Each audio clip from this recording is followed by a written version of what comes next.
Welcome to the Chasing Spirituality podcast. I'm your host, Megan, and I'm so excited that you're joining me today. Each episode is full of heartfelt and expansive content that will really help you expand your consciousness and grow as a person. I created this podcast because I wanted to share my own personal experiences on my spiritual journey, but I also wanted to meet others and have them share what they've been through and how they've gotten to where they are today. If you haven't done so already, it would really mean a lot to me if you could rate and review the podcast. This really helps the podcast grow and reach more people, but it also allows me to get more guests on the show. Now on to today's topic. Hello everyone, welcome back to Chasing Spirituality.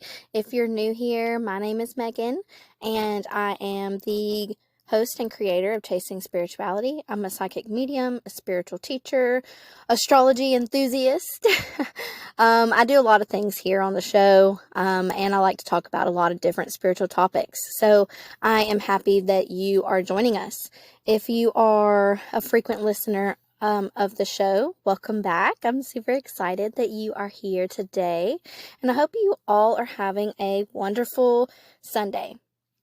So today, I think I'm going to be talking about the way our intuition can show up for us. Like, I know that I've talked about that on several episodes about how we all have our own unique language with spirit, our own unique intuition and intuitive gifts, and how those show up and how messages and signs and things like that appear to us.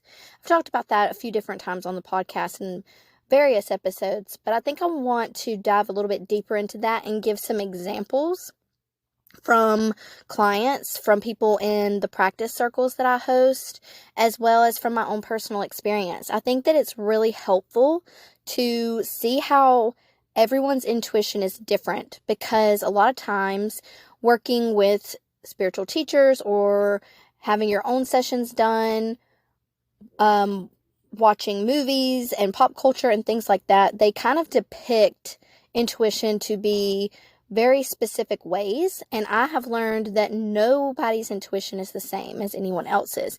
Everyone receives information differently.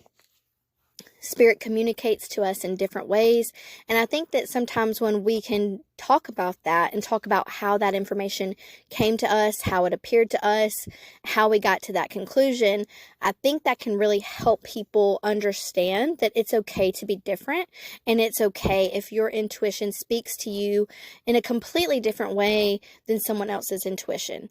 So yeah, that's kind of what I want to dive into in this episode. So if you've been listening to the show for a while, you know that I have my the Chasing Spirituality community, where we do monthly practice circles where we get to practice our intuition. We get to practice connecting to spirit in a safe container so that we can get more familiar with our intuition and how it works. I also host these twice a month at the local shop that I work at, Sky Apothecary. So if you know me from Sky, if you're local to me in Alabama, I do host these also in person as well. And I really, really enjoy doing the practice circles because, like I mentioned earlier, when you're able to practice your intuitive gifts, when you're able to use your clairs in a real setting, but also in a setting where there's not a lot of pressure put on you, you're able to practice with other people who are on the same level as you. They're just as overwhelmed and confused as you are. It kind of just takes the pressure off. That gives you the opportunity to really push the limits. And even I like to really test myself in these practice environments and take my gifts to another level that I don't normally get to use in my actual readings, because in my actual readings, I pretty much stick to the same script. I stick to the same thing that I'm used to, that I'm comfortable with, that works for me. But I even like to do the practice sessions when I can, because it really helps me strengthen my own gifts and really get to push my parameters and see kind of what else I can do. So I have experienced a lot of different things in these practice circles, and so I just kind of want to talk about some of those. So one situation that comes up is names. So a lot of times people are afraid to say names, or they'll get names wrong, or they'll get a name that's not completely relevant to the spirit they're connecting with. And sometimes when this happens, that makes them feel like they can't do this.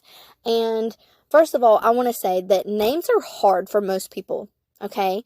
If you even get close to a name, give yourself props for that, because names are hard. So how some of these names can come to you. Say that you're trying to connect to someone and you get the name Sean, okay? You could be right. Their name could be Sean, but their name could be just something that starts with an SH. It could be Shane. It could be John. Do you see how those are similar to Sean, but not exactly the same? And that's because when we connect to spirit, they're just trying to get information to us as quickly as possible while our vibration is that high. So sometimes the information is a little bit off. So I would say that when you're doing names and you're practicing, go for it. Say the name that you get, but also if you don't get the name correct, pay attention to why you may have got that name and if there's another way to link it. So is it a one-syllable name like Sean and Shane and John? All of those are one-syllable names.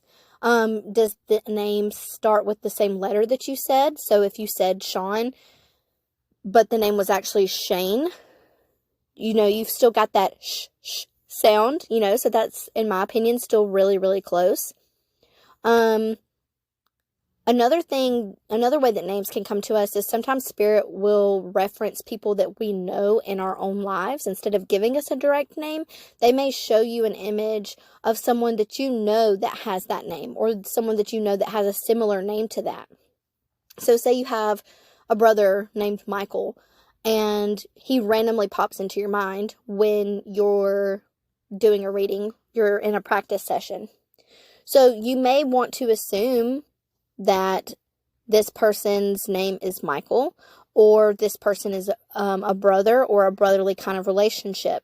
So when spirit communicates to us, it's not always going to be super exact. A lot of times it is like a puzzle, and it is like putting pieces of a puzzle together so that the sitter can then validate. And that's another thing that I like to tell people, is it's not your job to make sense of anything when you're doing a reading, a practice session, or whatever. It's not your job to make sense of anything. It's just your job to relay the information. So if I were guiding you through this practice and your brother Michael popped into your mind, I would not tell you to assume that the spirit that's coming through's name is Michael. I would also not ask you to assume that this person is their brother. I would tell you to tell the sitter exactly what came to you. So I would ask you to say, I don't know what this means, but I saw an image of my brother Michael. Does this make sense to you? And if not, you can keep going. You can add more detail. You can add in what else comes to you from that same connection. And if it hits, it hits. If it doesn't, it doesn't. Sometimes it takes some build-up for things to start to click and things to just really start to make sense.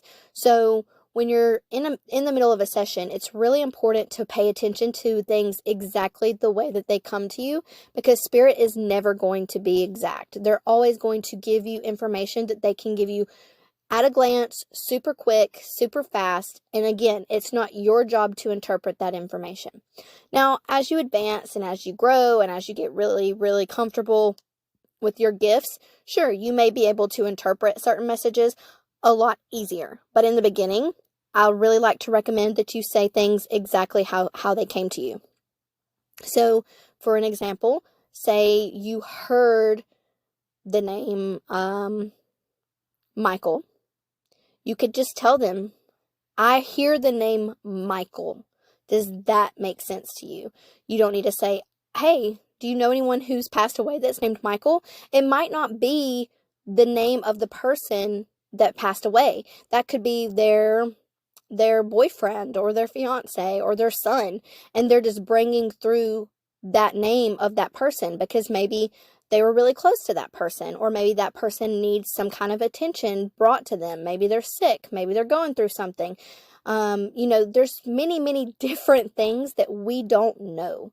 Yes, we are psychic and we are mediums, but we don't know all of the details. That's why it's really important that you don't try to make sense of what comes to you. You need to understand that it's not your job to make sense of it. It's their job. If you've had a session with me, then you've heard me say this, especially if you've had a spirit session with me. I tell all of my sitters that it is a three-way connection. It is a connection between you, me, and spirit. And we create this infinite loop where spirit gives me information, I relay that information, and then it's up to you to connect to that information and make sense of that information. If you can't connect to it, if you can't make sense of it, that's not my problem. And a lot of people get scared when they're doing readings because they think, well, if the sitter can't make sense of the information, then that means I must be wrong. That means that my connection's not good. That means that I'm not really connecting to them energetically, or I'm not connecting to spirit. And I don't believe that at all. I really don't. I believe that 9 times out of 10, even if they do not connect to the information that comes through, there's a reason why it came through. They're just not able to understand what that is at that time. And I can't tell you how many sessions I've done personally where there's been information that I've said and I've just, we moved on from it because they weren't able to make a connection to it. And so I've just told them, okay, that's fine. Just keep this in mind. And if something comes up later on in the future, just let me know. I would love to know if you make sense of this in the future. And 9 times out of 10, they do. They really do. They're able to understand what that means later. And then there is another medium who has a podcast. It's the Medium in the Middle. And I've heard her say on her show that she's done sessions with people and she'll ask them, do you have a brother that's passed away? And they're like, no. And she's like, okay. And so she tunes back in and she's like, are you sure? Because I'm really feeling like you have this brother, like it keeps coming through. It feels like a brother. I'm pretty sure it's a brother. And they're like, no, I can't think of anyone. And so she tries to get more information and she's like, okay, I'm seeing this and this and this. And I really think that this is like a brother. And then all of a sudden they'll be like, oh, wait, yeah, I know who you're talking about. And then it'll click for them and they'll be like, I do have a brother. So she mentions this in her show that it's like sometimes when we're in the middle of a session, sometimes people just like space out and it's like they can't receive the way that they need to. It's like they're trying too hard or I don't know why it does, to be honest. Like, I don't know what causes it. But she has said that in so many sessions that she's done, it's just been like there's been these blank moments where they're not able to make the connection, but the connection is there. And that she has to keep asking and asking and asking for them to realize, like, oh, wait, yeah, I know who that is, or I know what that means. And so I want to definitely let you know that you're not wrong. So when information comes through, trust that. That's something that I definitely work with my students on, especially in our practice circles. I want them to be comfortable. I want them to understand that it's okay if they make mistakes. However, mistakes are normally not on them. Mistakes are almost always on the sitter. And that's no offense to the sitter. It's very tasking for the sitter as well. So I just want to encourage you to put yourself out there and to listen to your intuition no matter how it comes through to you, and to understand that it's not your job to interpret the information. So another example that happens a lot in sessions is we'll see colors. Okay, when we're practicing our intuition, we're trying to get stronger with our intuition. Sometimes our clairvoyance, our clear sight is not very, very strong. So sometimes instead of seeing full-blown pictures, we'll see colors or we'll see shapes. And I just want to let you know, like, that's completely normal. You don't have to know what the color means. You don't have to know what the shape means. All you have to do is translate that to the sitter. So you could just say, hey, not sure what this means, but I'm seeing the color blue. Does that make sense to you for this person? It could be that they had beautiful blue eyes. It could be that their favorite color was blue. It could be that they had problems with their throat chakra. Like, we don't know what it means, and it's okay. We don't have to know what it means. We just have to relay the information as it comes. And so I really hope that this episode has given you a few examples of how to do that and how the information comes through. Sometimes it's just a big blob of information and we have no idea what to do with it. An example is, for me, I was going to work one day and I just got this feeling of this person that I needed to contact. And I knew that I had been contacted by her loved one before. So because I had made this connection before, I knew who it was. I was familiar with the energy. But he wasn't really giving me anything to really tell her. And so I told her what was coming to me. And I told her, I was like, so I'm seeing a bird. I'm seeing like a hawk. And I was like, and I feel like maybe it was somebody's birthday recently. And for me, when that came through, was a red balloon. Red balloon is my symbol for birthday. And for hawk, I just saw a big red bird, and my inner knowing told me that the big bird was a hawk. And so I told her all of that, and I was spot on. It was 100% accurate. The hawk was very, very meaningful to her, as well as someone else that he was very close to. And they had recently celebrated a birthday just a couple weekends before. So I didn't know. Like, I didn't know what that was gonna mean to them. I just said what came to me. Had no idea what it was gonna mean, if it was gonna be anything at all. And sometimes, putting yourself out there to give people those kind of messages can be really scary. And I definitely don't want you to go around and give people messages that, haven't asked for it. Definitely don't go to the grocery store and start giving readings to your cashier or anything crazy like that. But if you know the person is receptive to receiving a message and you feel like you get a message for them, what harm is it to just tell them, And you can even say, like, I don't know if this means anything to you, but this is what I'm feeling. This is what I'm getting. This is what I'm seeing. This is what I'm knowing. And go from there. Definitely make sure you have permission. Definitely don't want you going around and giving people readings that haven't consented to it, because that's definitely not cool. The last story that I kind of want to talk about is more of a really cool one. This one's just really exciting. I don't know how much you'll learn from this one, but it's just a really neat story. So I did a practice circle the past weekend. And this was a practice circle, and I had a picture of the sitter passed around, and I asked everybody to connect both psychically and with their mediumship and just see what comes through. We were setting the intention that loved ones on the other side, spirit guides, angels, that sort of thing come through. However, if they got psychic information, that was totally fine too. I didn't want them to feel limited to what kind of information came through. And then I let that person call in, and that person was able to hear everyone's information, everyone's downloads that they had gotten, and then validate for us at the end. And so one of the people in the class, she said, I have no idea what this means, but this lady told me to tell you to look under your car seat, that what you've been looking for will be there. So a couple days goes by, and I ask the girl, I said, by chance, did you happen to ever check your car seats? And she said, I've checked one car and I didn't really find anything, but I still need to check the other car.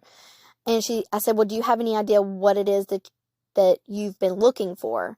And she said, oh yeah, I know exactly what it is. She said, I've been missing this card that I've been looking for a while now. She said, I've looked everywhere for it and I cannot find it. She said, so if it's anything, I'm really thinking that that's what it's going to be.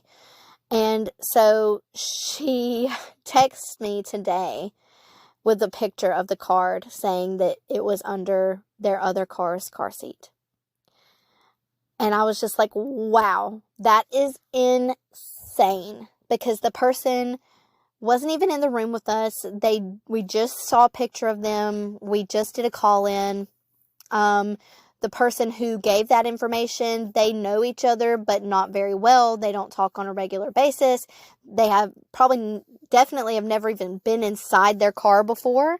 So I just thought it was really, really cool that information came through that was so exact, that it just proves how powerful we are. It proves that when we set an intention and we put our minds to something, we really can achieve big, big, big things. So I hope that this motivates you to practice. I hope that this motivates you to get more comfortable with your gifts, to get more comfortable using your gifts in a practice setting or in a way that makes you feel safe and comfortable and validated. And if you want more help working on your gifts and learning about your unique language to spirit, you are definitely welcome to join our Chasing Spirituality community. You can find out more about that on my website, chasingspirituality.com. And I just hope that you all have a great Sunday. Thank you so much for joining me today. If you enjoyed this episode, please share it with someone you love. And it would mean so much to me if you could rate, review, and subscribe so that the podcast can reach and assist more people. Until next time, I'm sending you so much love.